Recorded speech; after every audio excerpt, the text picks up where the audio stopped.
4 باتوں کو کبھی بھی اپنی بیوی کے سامنے مت کرنا۔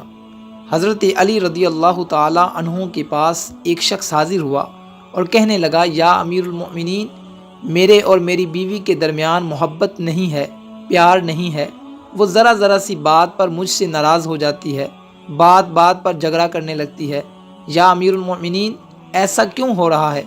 اس کا یہ کہنا تھا۔ حضرت علی رضی اللہ تعالیٰ عنہ نے فرمایا، اے شخص، 4 ایسی باتیں ہیں جن کا ذکر تو اپنی بیوی کے سامنے کبھی مت کرنا۔ وہ شخص بولا، یا امیر المؤمنین، کون سی 4 باتیں ہیں؟ حضرت علی رضی اللہ تعالیٰ عنہ نے فرمایا کہ تم کبھی بھی اپنی بیوی کے سامنے اپنی کسی پریشانی کی وجہ سے مت رونا، ورنہ تم بیوی کی نظروں میں ایک کمزور ترین انسان کہلاؤ گے۔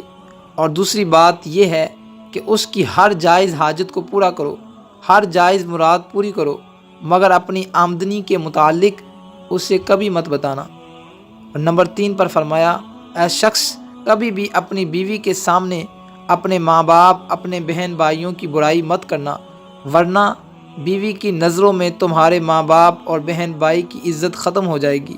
اور نمبر 4 پر فرمایا کہ کبھی بھی اپنی بیوی کے سامنے بیوی کے ماں باپ اور اس کے بہن بھائیوں کو کبھی برا مت کہنا، ورنہ وہ بیوی تمہاری دشمن بن جائے گی۔ ناظرین اکرام، اگر ویڈیو اچھی لگی تو اس کو شیئر کرنا مت بھولیں۔